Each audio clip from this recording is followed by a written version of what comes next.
Hallelujah. Ndanga ndafunga kuti impartation yeyouth yadzoka.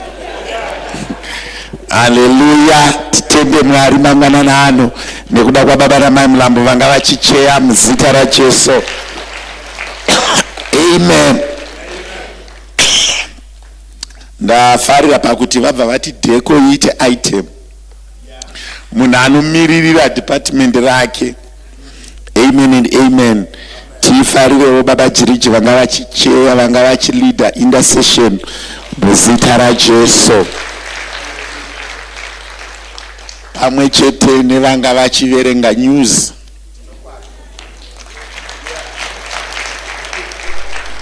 Nhau dzichiverengwa narumbidzai Madhibha. Pamwe chete nepraise team vangani vanofarira praise team. Mwari ngaakuitirei zvakanaka. Dheko, sometimes they are not celebrated, but the water and every preparation they do to make the house habitable. May God bless you and continue to do so. Muzita raJesu. Hallelujah. Tigare edu pasi zvishoma. Joyful praise irikuti the event is free. It's not free. We paid them. So don't, yeah, it's true. We paid them. They are not coming to donate. We paid them. The event is not free. We paid them. I think we are spending close to 40,000. It's not free. We paid them. We only decided that we want our members and our youth to enjoy the event without paying their money. But the event is not free. The total cost the amount because the transport the allowance for singing in the night and everything, it's not free. We have paid a lot of money for it. We are encouraging all our members to attend and so that we use our money. If they come and you don't attend, it means our money has gone to the drain. We encourage each and every member and their friends, their relatives, come, let's enjoy the moment because we have paid our money. Imagine we see that. We have paid. Mari shinu chayo inototenga. So on the day of 21, ngati uyene wandu wedu, one, to use our money. Imagine we see that. For us to use our money, because we have paid our money. It's not free. We are coming to, we are using our money. Sangati uyene wandu wedu kurara kumba urukuti betray because we want to spend our money.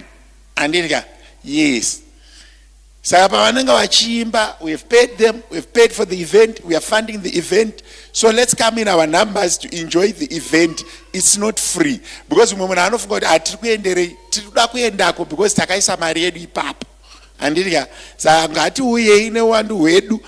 enjoy our money. What if the free part only means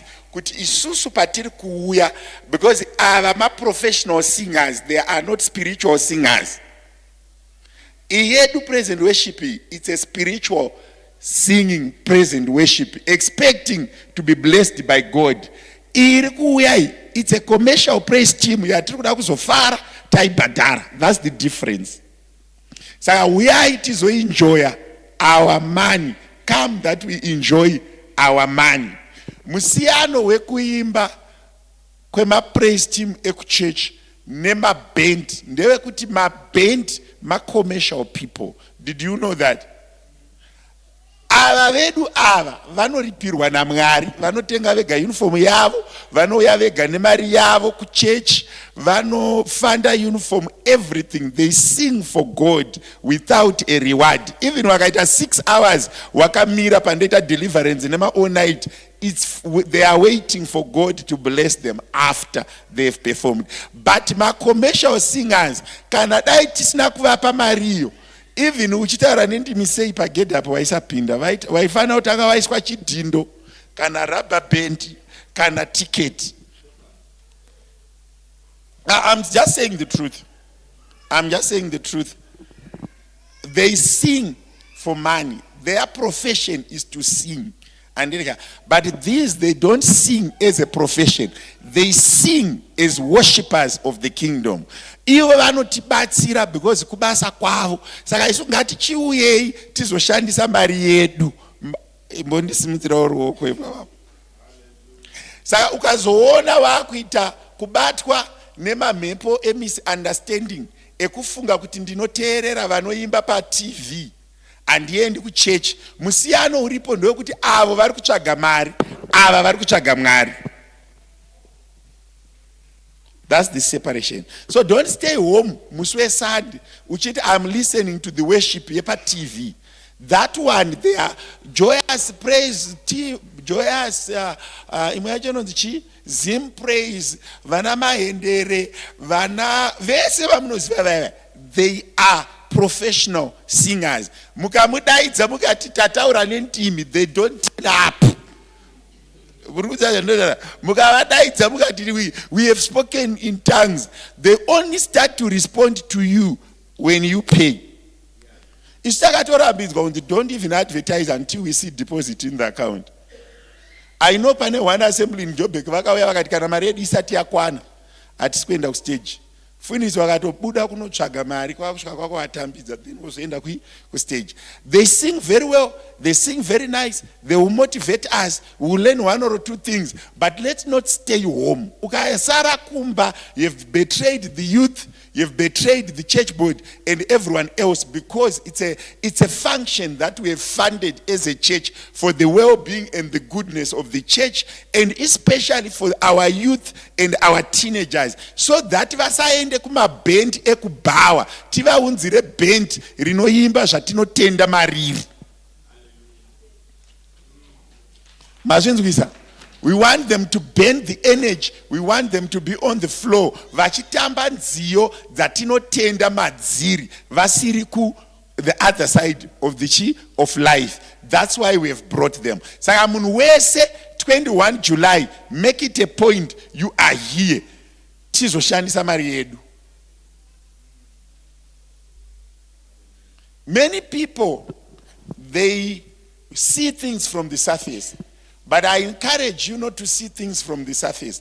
See things from the bottom of the surface, because there is nothing that sits when there's no platform. So my encouragement to you is kanamaku analyze zvinhu.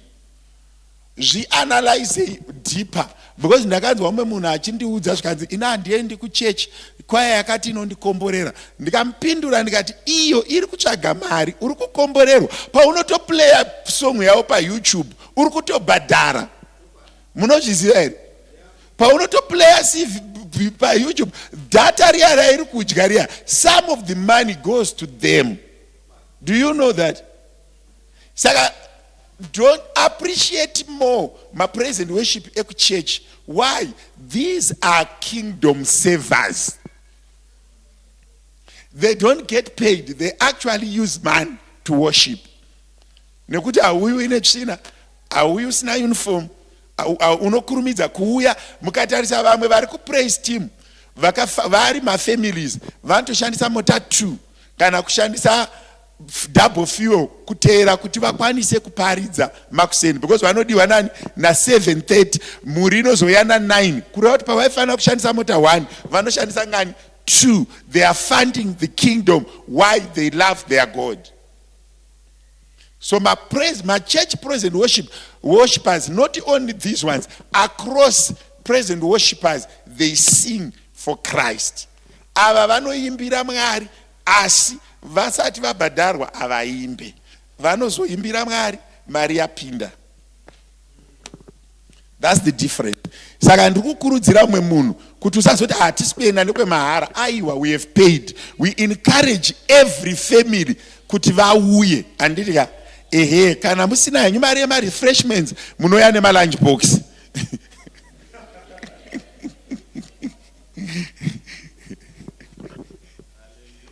Vangani venyu vakambogara muold age yekuti maiti kana makuenda kubhazi mogadzira ma lunch box akazara chicken nechine. matekawe asati atekeshera. Mazuvano ukaonekwa nevana uchilodha malarge box musi wekufamba nemota vanokuvenga. Vanenge vachida kuti kana mukati fambe momira munzira motenga chikafu, zvekurodherwa large box havachadi. Asi during our time huku yaitourayiwa yoiswa mularge box. Even uri kuenda vari sape 50 kilometers waitovhura large box. Mubhazi umwe anenge ari pasiti rekumberi, umwe ari kumashure, womboti idyei wofamba woendesa large box. The teenagers won't understand us. You see what I'm saying? Because they never experienced it.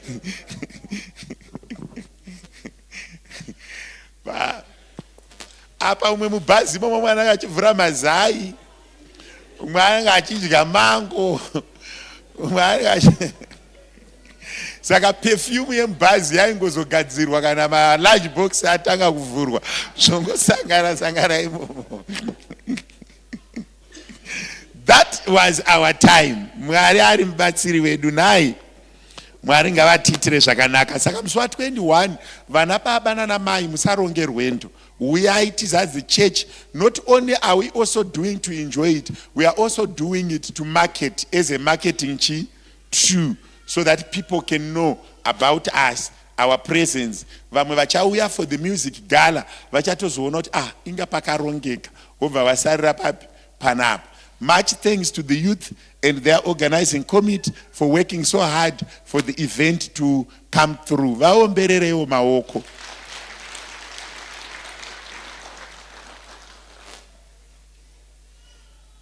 Hallelujah.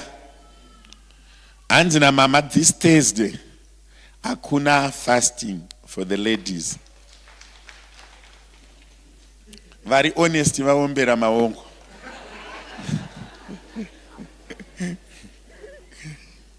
Hallelujah.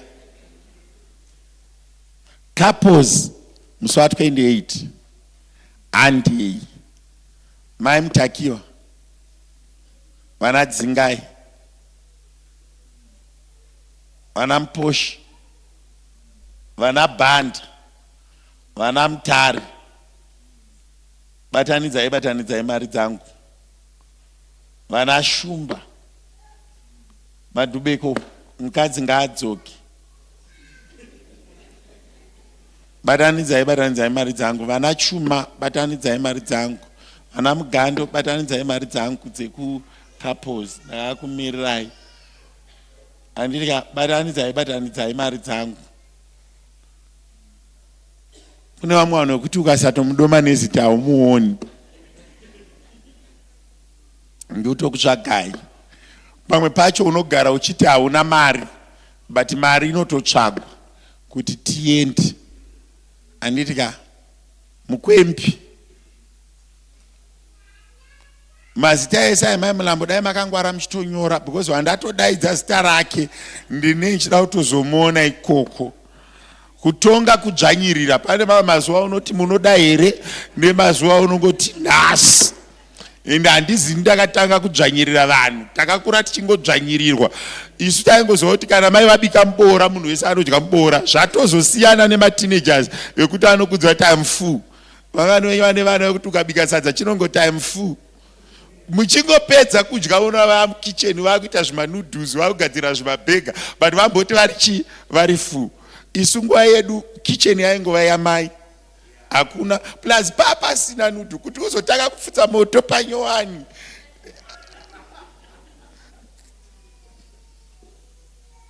Vanhu vanotaurawo zvechicken but mboora vakarera vanhu vakawanda panapa.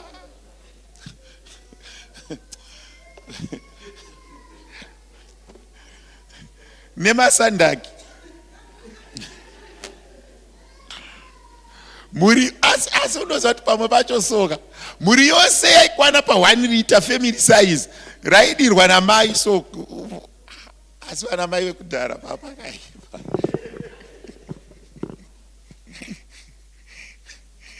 alright.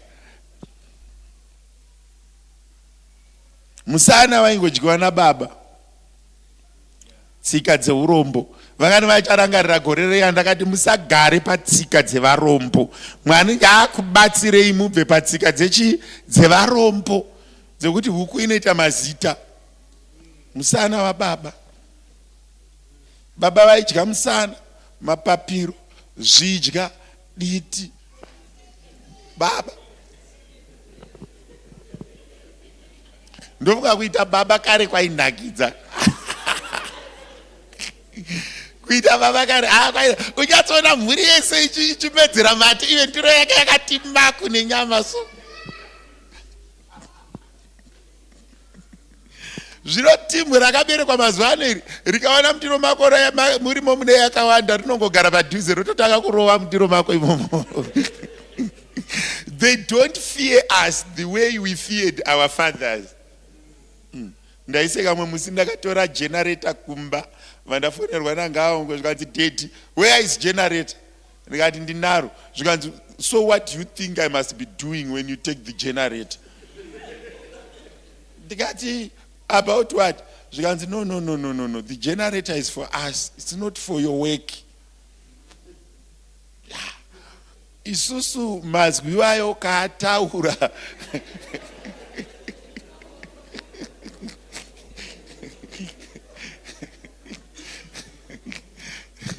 Ukamboataura chete.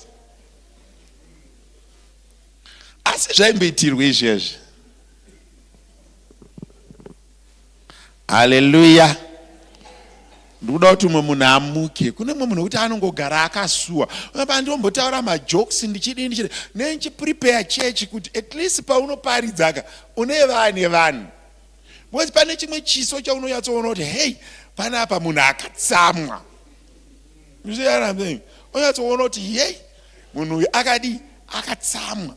But manje kutsamwa kunoda uine chipo chechiso chakati nakei. Ukazotsamwa chiso chacho chakagara chakatsamwa kudhara, it's double impact.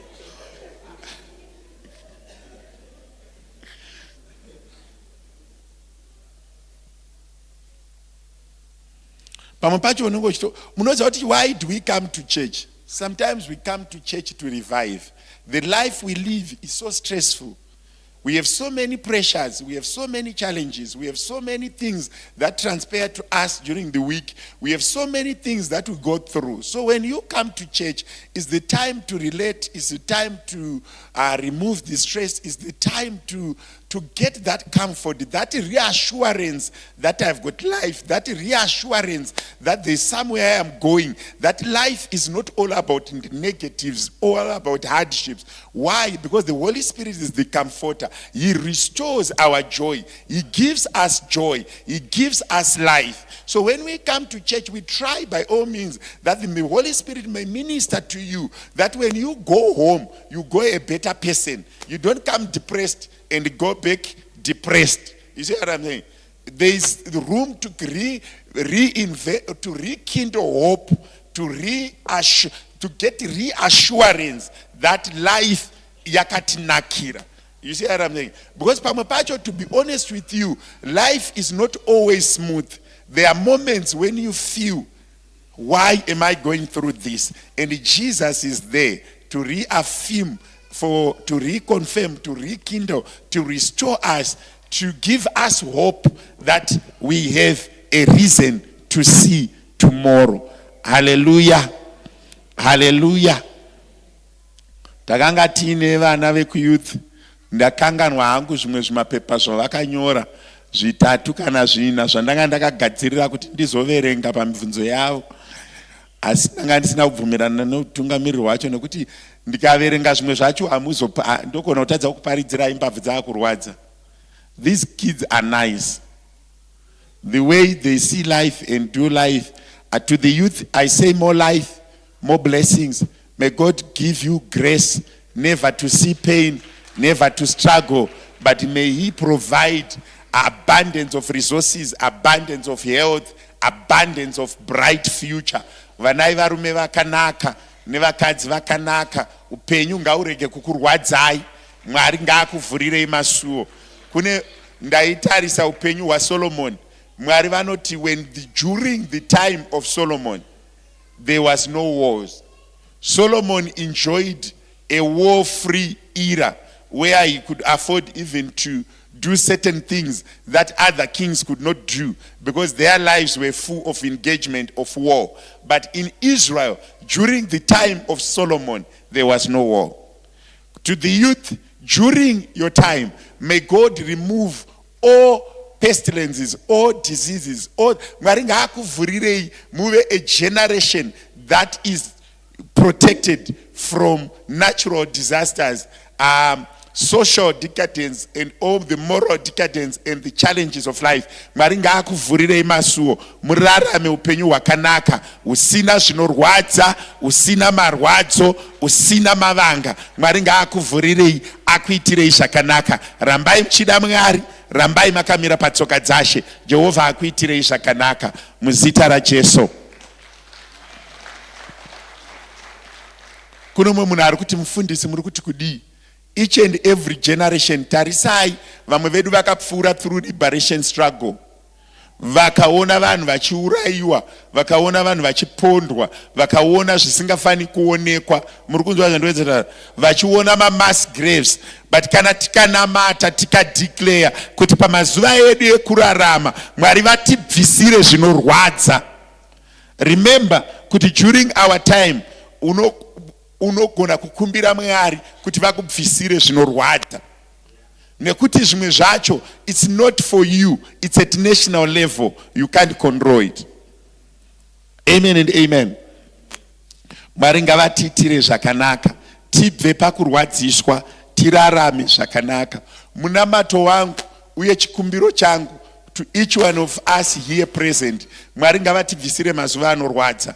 Tirege kuona makuva evana vedu, tirege kuona kuremara, tirege kuona upofu, tirege kurasika njere, tirege kuva nemaperembudzi. Mwari ngaatiitire zvakanaka pamazuva edu ekurarama. Misodzi ngaiite mishoma, kurwadziwa ngakuite kushoma, tirege kushayiwa zvokudya. Mwari ngaatiitire zvakanaka. Gore ra2008 rirege kuzodzoka zvakare pamazuva edu ekurarama ekuti vanhu vanogara mumashopu musina zvekudya, vanhu vanorarama semhuka. Mwari ngaatiitire zvakanaka. Makore enzara arege kuwanda, nguva yekuchema ngaibviswe, nguva yekuungudza ngaibviswe pamazuva edu ekurarama. Mwari ngaatiratidze zvakanaka. Mwari ngaativhurire nyasha, tirege kunyanya kurwadziwa.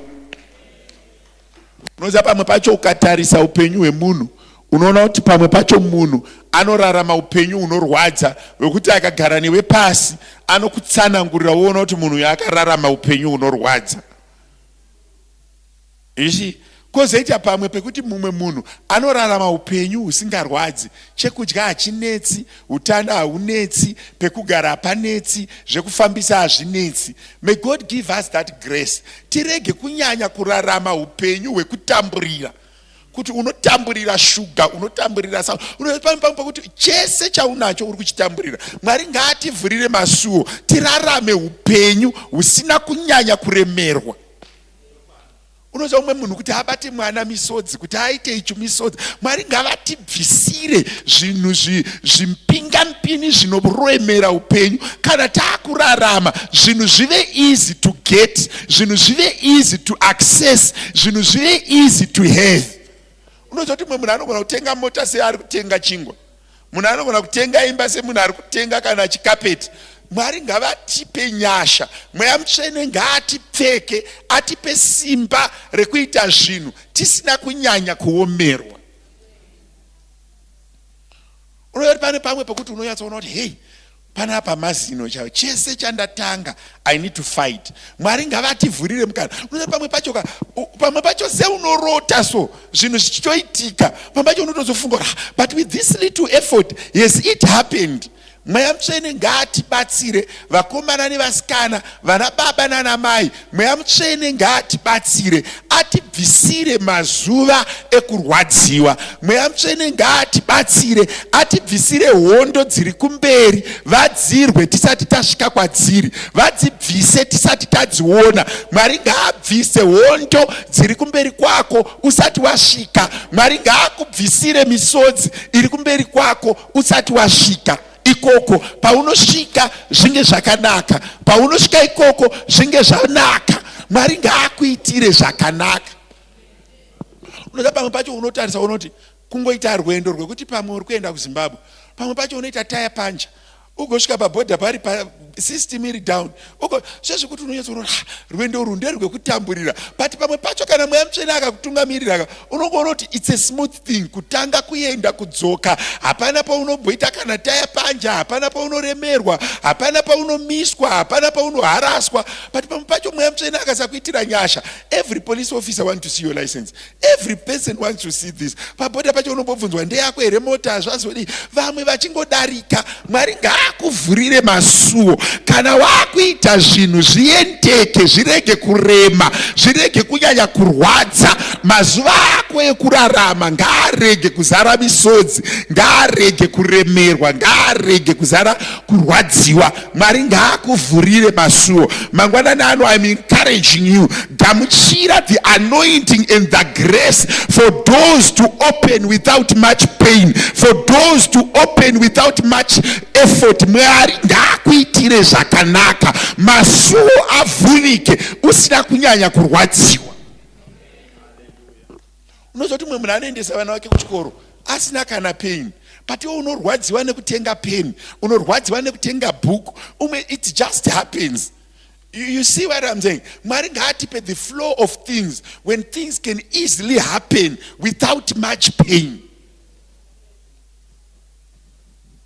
Unoziva kuti kudhara ndaifunga kuti it's a blessing kupupura kuti vakomana zvanga zvakaoma, vakomana zvanga zvakaoma. Mwari ngaambotipinza mudispensation yekuti munhu ambomira pano achiti it was so easy, kuroorwa kwangu was so easy, kubata kwangu mwana was so easy, kutenga kwangu mota was so easy, kutanga kwangu business was so easy, kufamba kwangu was so easy. Let's get into the dispensation when people can confess that it was easy, not to say it was tough.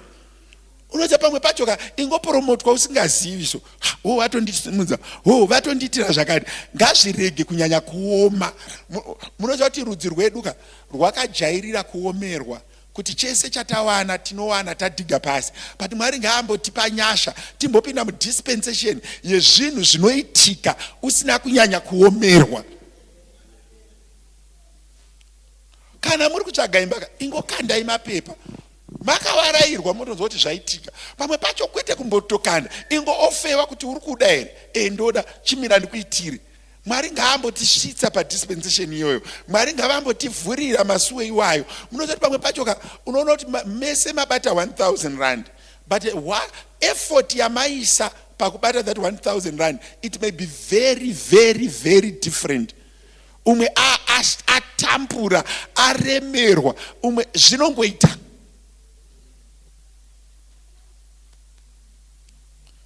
And this is what I'm prophesying actually to the church. This is not the message, but this is the burden that I have to say to the church. This is not part of my message, but I've got a burden. Yevanhu vakaremerwa, vari kufunga kuti abve paari, they have to labor, they have to cry, they have to work hard.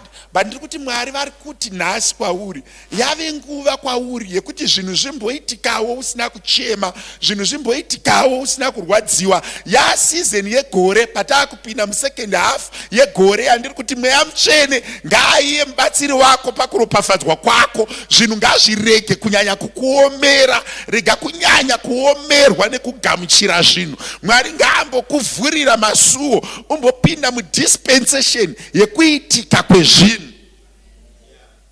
Do you know kuti kana Mwari vakuda kukuitira zvinhu, musizeni ino yandiri kudeclare musecond half yegore yandiri kuti kusvika mandiropafadza, mweya mutsvene ngaambokuitira zvinhu zvausina kukumbira, mweya mutsvene ngaambokuzarurira zvinhu zvausina kukumbira. Imbosvika padispensation yekuti unoona ruoko rwaMwari, minamato yawakaita kwemakore nemakore, makembe awakaita kwemakore nemakore, nyasha idzodzo minamato iyoyo ngaipindurwe, simba iroro ngariburuke, Mwari ambokuitira zvakanaka, denga rimbokurangarira.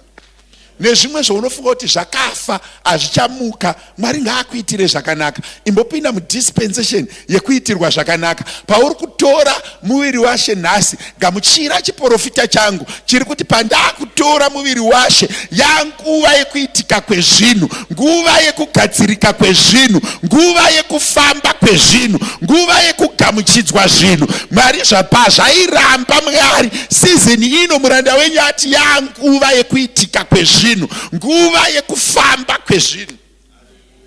You know, sometimes I wonder, when I grew up, where was this grace?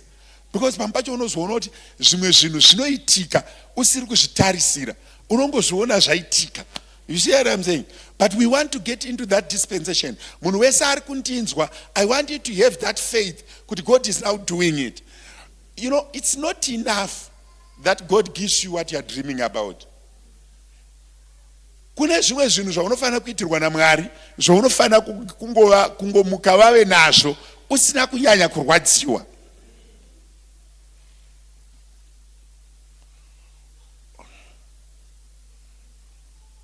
Pakauraya David Goliath, people only record Goliath, but David became a mighty warrior.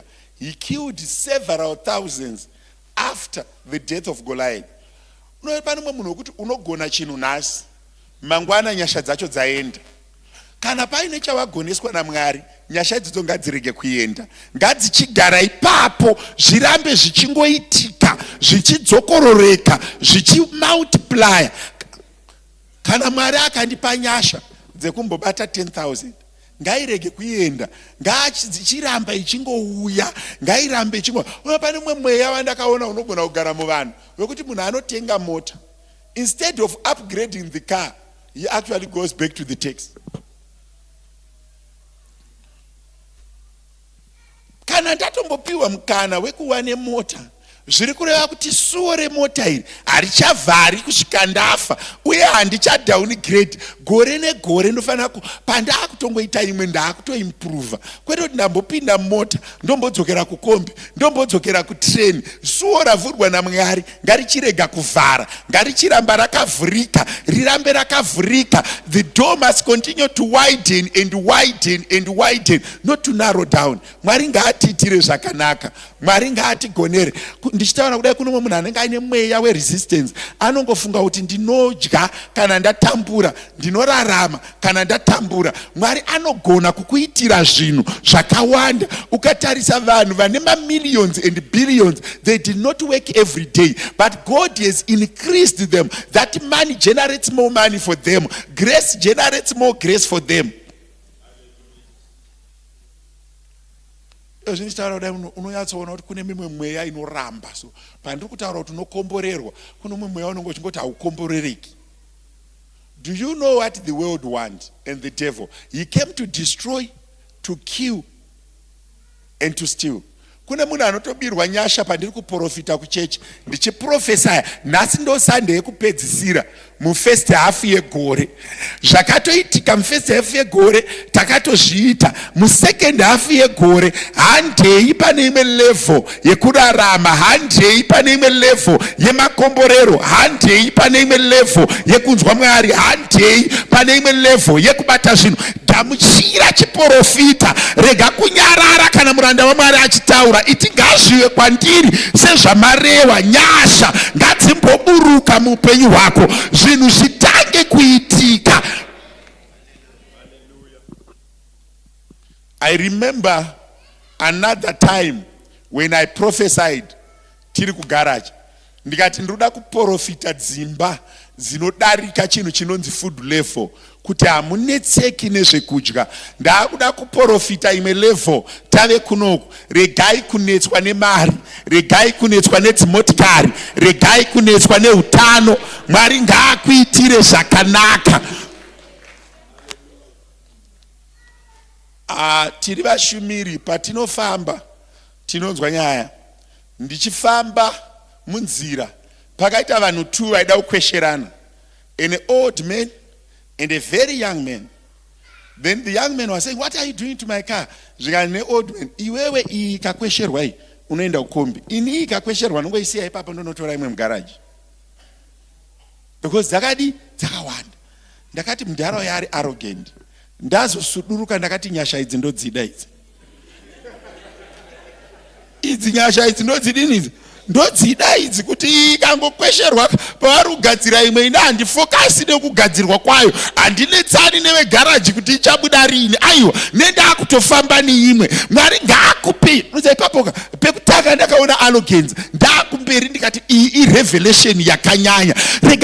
Mwari ngaakuvhurire so many avenues. Don't depend on one thing. Mwari ngavakuvhurire so many avenues, so many connections, so many things to do. Zvekuti kana ichi chikaita sechabhenda ndinongomuvha ndotoenda panext. Mwari verugare vachikudzwa. It means a multiple of blessing. Dzakakotaura sevanhu kuti mufane ukasadriva mushe unofamba netsoka. Inini kungosiya ndotoenda panext. Munhu yari arrogant. Ndazondeka barika.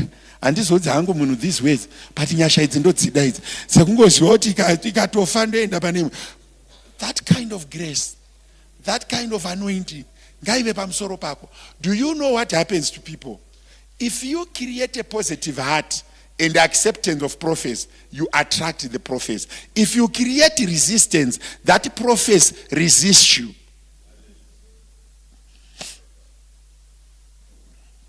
Rimwe gore, long ago, someone said to me, I can see a great man in you. Raise your level of confidence. Because confidence pakanga pasina. Paakataura ndakati ndagamuchira. Ndandega ndikati inini ndigoita great. Vafundisi vanoda kuombererwa maoko.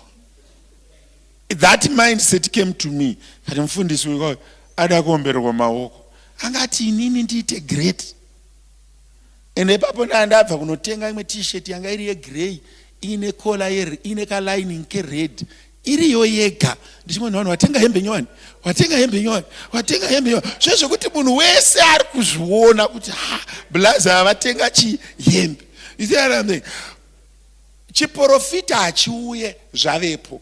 Chiprofita zvinhu zvinotaurwa zvisipo. Manzwa zvandodera.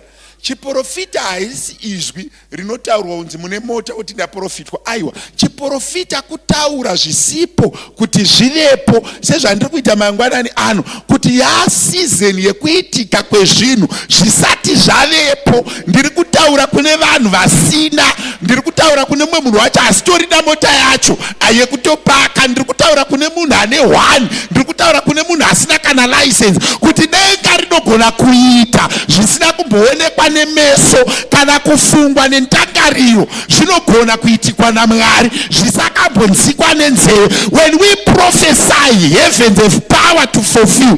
Sevaranda vaMwari tikataura basa raMwari kuzadzisa chiprofita. Muranda Elijah anoti kusvika ndataura nemuromo wangu mvura hainayi.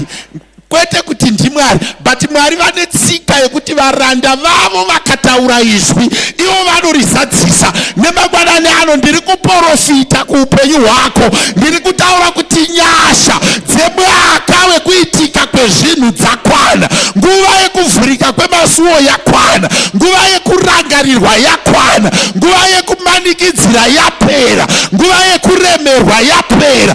Gamuchira kuti second half yegore kupinda muna July kune nyasha dzekuitika kwezvinhu, kune nyasha dzekubatika kweupenyu, kune nyasha dzekumuka kwezvakamboramba. Mwari ngaakuitire nyasha. Urege kunyanya kushanda kuti zviitike, but vakuvhurire masuo.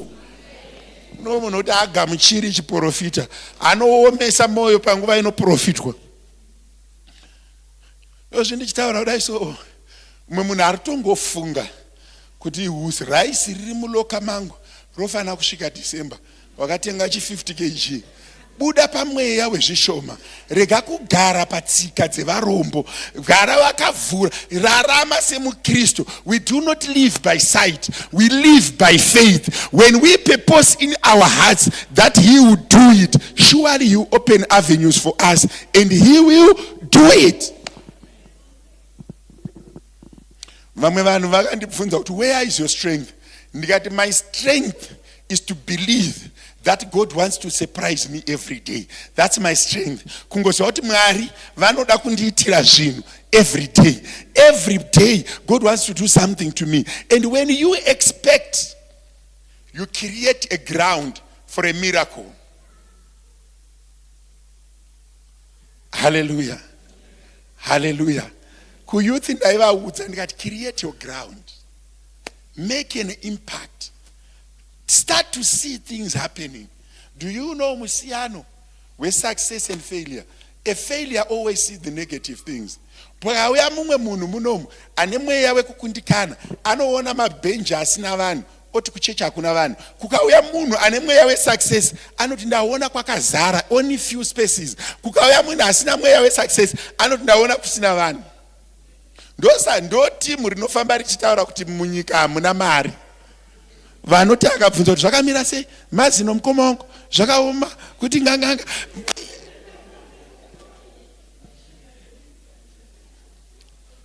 Ma statements enhamu kozoita ma statements eropafadzo yekuti you believe pauri kuti zvakati nganganga semazino, ngirozi nevatumwa wenhamo vari kuwedzera kuoma. Remember kuti mazwi ako anoattracta either vatumwa vaMwari kana vatumwa wenhamo. Naimbotaura nemwe munhu zvikanzi South Africa is going down. South Africa is going down just like Zimbabwe. Then I said, if it goes down, what do you benefit? South Africa is not going down. It's not going down. We want to live in it. We want to eat here. So we cannot allow it to go down. Takamira paneyo dzekutenda. We are praying for South Africa to strive. Why? That's where our food is. That's our future of our children in this country. We will never prophesy its downfall, but we shall stand for its success. Why? Because there is an inheritance for our children. So mumwe munhu akatarisa upenyu hwake ari kuona kuomerwa. Can I ask you this morning as I'm prophesying, vhura ndangariro dzako utange kufunga kuti Mwari anokuitira zvakanaka. Gamuchira the spirit of wellness. Gamuchira the power to make it. Gamuchira the power to recover on your health. Irregardless wekuti zvakamira sei, irregardless wekuti wakaomerwa zvakadini, but Mwari havapererwi uye denga harigumirwe. Mukuomerwa kwako ikoko ukagamuchira chiprofita zvinotanga kuzadziswa.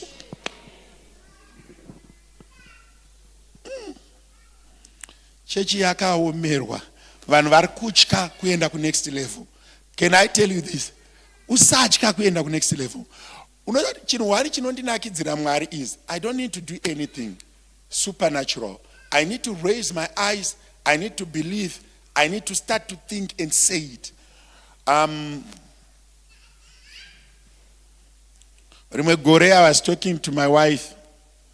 Tichitaurana ndikamuudza ndikati we want to do ABCD. Zvikanzi aitambogona izvi. Wozoona kuti after a year or two zvamaifunga kuti hazvibatiki matozvibata. Problem yenyu vanhu kuzorora. Ukafamba rwendo usasvike, ramba uchienda. Vamwe venyu muri kufara because mune mota 1 hamusati masvika. vamwe venyu muri kufara because mune magumbezi muna June amusati masvika. Vamwe venyu muri kufara because mune zvimakostomu zviviri hausati wasvika. Ramba uchitenda kuti Mwari unokuropafadza. Iye akambokupa costume anogona kukupa dzimwe. Iye akambokupa mota anogona kukupa dzimwe. Iye akambokupa upenyu hwekurarama anogona kukuitira zvinhu. Munhu anozongonzi apera zuva ramunoti afa. Kana munhu ari mupenyu haasati apera. Why? Denga harisati rapedza naye. The reason yekuti apiwa zuva rekurarama, it means God still want to do something.